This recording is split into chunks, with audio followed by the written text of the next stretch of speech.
Hello, everybody. Welcome back to the OCVarsity Gridiron Show Week 4 edition. I am Dan Albano with the OCVarsity, and that is Steve Fryer with the Orange County Register and OCVarsity. We're here to make our picks.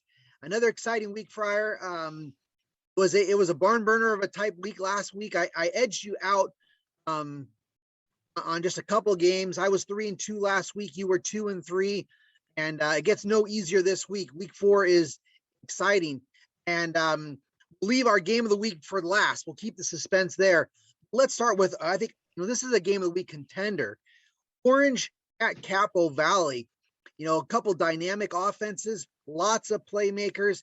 I got a feeling that this thing is going to come down to who can make some stops, play some cleaner football without the turnovers and mistakes. Who are you picking in Orange versus Capo Valley? I'm going to go with Orange. I think they're very dynamic offensively. Capistrano Valley can be at times too, but I just like Orange overall. I think that Kobe Boykin guy, he's a guy we're going to be talking about when we have our All Orange County meeting, the sophomore speedster for the Panthers. I saw Capistrano Valley play, a really kind of a rough game against Newport Harbor. Rough because both teams had a zillion penalties. There was like a penalty every other play. Every penalty you've ever seen called in your life, Dan, was called in that game. Every one of them, So it was pretty rough. Really good guy to keep up with on this game for Capo is number 10, a middle linebacker, Juan Segura. Great guy, makes a ton of tackles. Really good player. But I like if Orange has got to keep an eye on where number 10 is on the field, man. They want to run their offense, but I like Orange in that game. This was a really hard game for me to pick. I just saw Orange play against La Habra, and I know Boykin is a playmaker. He's a difference maker. And when La Habra gets in some bad spot, he's the one who can settle them down, make a play, move the chains. I do wonder about that Capo Valley offense coming at Orange. A lot of receivers out there. Kukuk is really on a roll. They got a lot of receivers, and Orange is young in the secondary, but improving.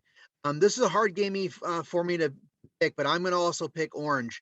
And we'll see how it goes. I won't be surprised if Capo wins, but I think Orange kind of got that breakthrough they needed last week after losing a couple close games. How about another interesting one here? Corona Del Mar coming off its signature win so far at San Clemente. The Sea Kings go down to South County again and take on San Juan Hills, which is interesting enough. 0-4, surprisingly 0-4. Seems like a tough kind of like trap game maybe for Corona Del Mar. Are they going to overlook San Juan, who seems to be definitely having some struggles? We know that they're talented. Corona Del Mar did win 7-3 against San Clemente. What do you think of this game, Fryer? I got to go with Corona Del Mar. That defense played great against San Clemente. Held one team to one field goal. And so I really like the way Corona Del Mar's defense came up in that game. And defense, is going to win this game. San Juan Hills offense seems to be kind of stuck. They've got too many good guys. Maybe there's some injuries somewhere that we don't get injury reports. Maybe there's some key injuries to Coach Robert Fritz's group. I expect them to be like 3-1 or something like that right now, but 0-4, oh my gosh. And then you got to wonder how 0-4 plays into the minds of the young people over there. Sure. So yeah, I got to go with Corona Del Mar. I think getting that win down in San Clemente is, even though it wasn't, they only scored 7 points, but they got a W at a place that might be a little bit tough for visitors to play. So yeah, I got to go with the Sea Kings, sir. Speaking of injuries, last week, Colton Joseph, the quarterback, didn't play for San Juan Hills. They're lucky they have some other quarterback options there. I am also going to pick Corona Del Mar. And I think San Juan Hills, I'm not going to completely forget about the Stallions. For them, the season's going to come down to that rugged South Coast League, and they're going to have to get, for them to make the playoffs. They're probably, with their record, perhaps it's, as far as, making the playoffs, they might have to be at least, top 2 in that 4-team South Coast League. I'm not going to forget about the Stallions, but I think this is a tough one for them because Corona Del Mar is coming in, peaking, starting to peak and get ready for that Los Al game. We'll be talking about the Griffins here in a moment. Hey, and a little breaking news here, Fryer. Just heard from our pal Jonathan Camus. He will also be at the Capo Valley Orange game on Friday. So that's a little bonus for those teams. You got Camp Chronicles coming your way. Um, Another interesting game, Fryer, on Friday. Newport Harbor at Trabuco Hills. Now, these are both two teams coming off losses. Both, speaking of the playoffs, want to be playoff contenders. Newport's seeming a little bit slower out of the blocks than I thought. And Trabuco got that nice victory against Aliso, then struggled a little bit against Tustin, who's a pretty darn good team. What do you like in this game, Fryer? I'm going to go with Newport Harbor. I think they get a bounce back game. They made a ton of penalties. I think they had 100 yards in penalties just on offense alone. A lot of false starts, this and that, and this. I think they're going to get it together. I was talking about really good defensive players about Juan Segura over at Capo. Nathan Peters, D lineman for Newport Harbor. Ooh, look out for that guy. He's pretty good. I like Newport Harbor to bounce back and get a W here. They're going to play better than they did against Capistrano Valley. There's no way they can commit the kind of self-destructive errors that they did against Capistrano Valley. I am also picking Newport in this game. It's going to be interesting. You got to watch out for the running back there at Trabuco. Barrett, right? He had a big game against I think it was Aliso. Dana Hills. Really ran the ball well against Aliso. A little bit, he over 300 yards, challenged the school record. I think Tustin kept them under 100. So that will be a key for the Newport Harbor defense. But I think Newport is going to get the win, and then they'll start to get primed for that week 5 interesting non-league game against Jay Serra. So but I think it's going to be another close game. And it's a good game for the Mustangs. Obviously staying ready for the looking like improved Seaview League. So all right, Fryer. Now we got to get to some of the big games, some of the biggest games here of the week. How about this one on Friday? Top 10 matchup. You got Edison playing host to San Clemente. So Tritons, I just saw them last week. They're struggling a little bit on finishing their drives, as Coach Ortiz. They know what they need to do. They need to finish drives, and I think for San Clemente, it's kind of coming down to not having. They can just use another playmaker or two to help finish and help out, Blake Allen and Latchland finish off these drives. They played great defense.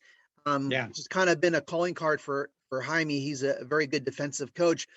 But here they are taking on Edison, who's obviously that close call against Olu. That's looking pretty good. The fact that they've already played Servite, who's on another level. And speaking of player makers, I really like some guys that are emerging at Edison. Troy Fletcher was a guy that wasn't really on my radar. He wasn't a hot 150, and he wasn't even another add-on when I did my bonus edition. Guys rushed for 348 yards and 7 touchdowns. That's really helping out Edison. Tucker Tripp is another receiver that has emerged for Edison. He wasn't on my radar. He's helping out Nico Brown, and Tucker's been important because Tyler Hampton has been out since the Servite game. He's coming back this week. So I'm expecting a pretty big performance from Edison. For my pick, who do you got in this game? Edison, San Clemente. I'm going with Edison on this one. You mentioned Tucker Tripp, and I saw them when they played Orange Lutheran and lost. Although there was a couple sort of decisions made by the officials.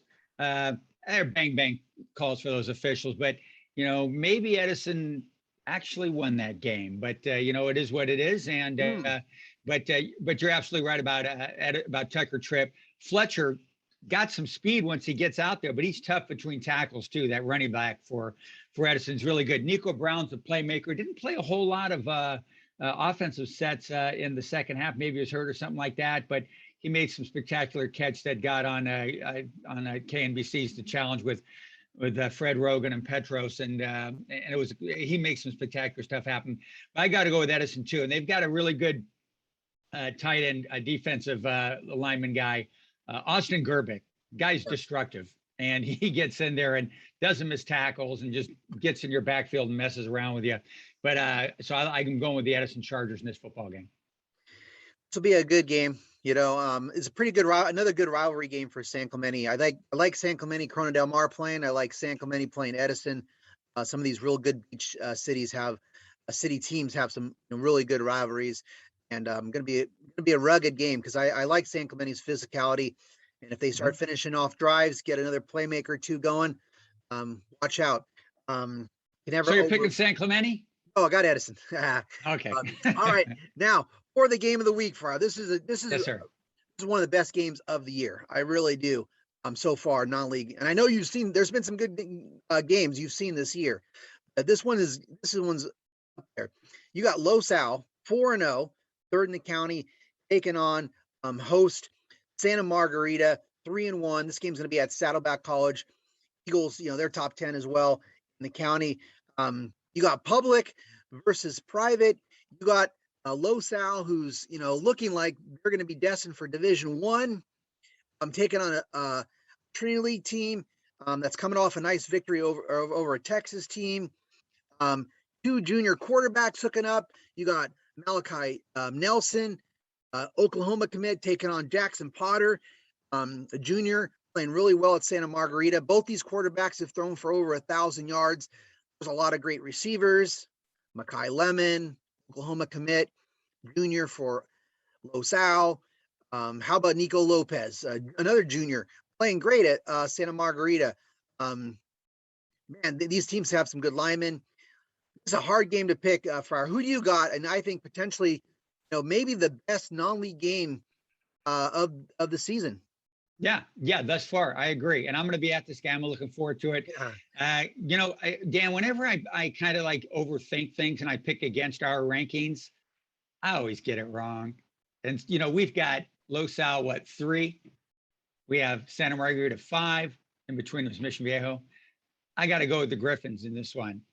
Santa Margarita is totally capable of winning this game. Really like what they're doing over there. They're playing with a lot of enthusiasm. They got skills, like you mentioned.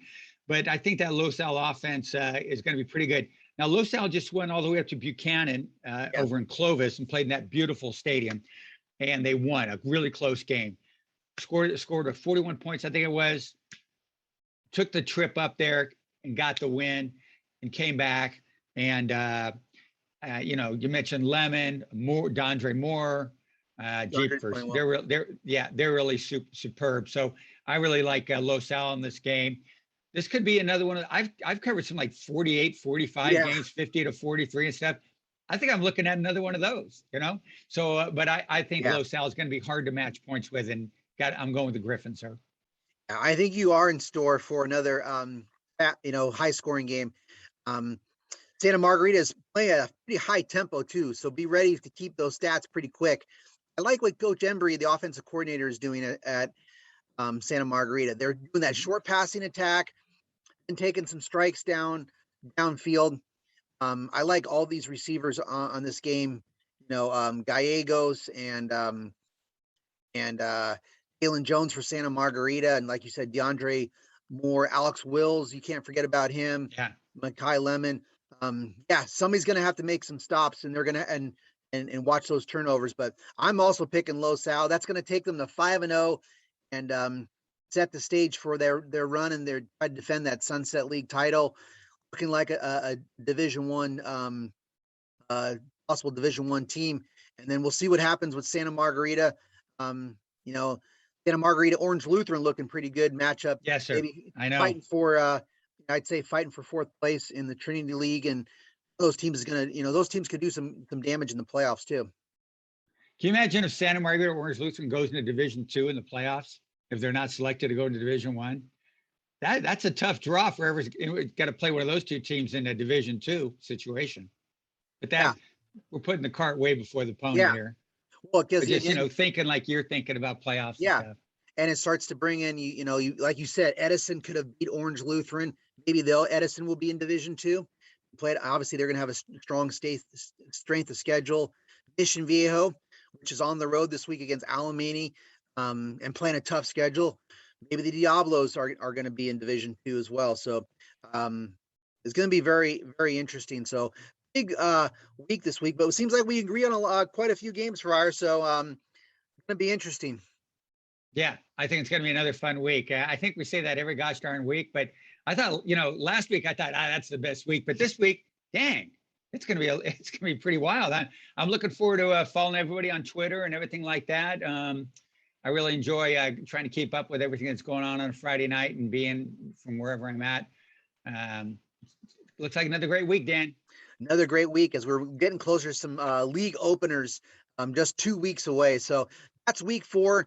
A lot of excitement. Thanks for joining us here, following our show on our Gridiron Picks, and follow our coverage this week on OC Varsity. Thanks, guys. And tacos are at stake still. That's right. Tacos are on the line.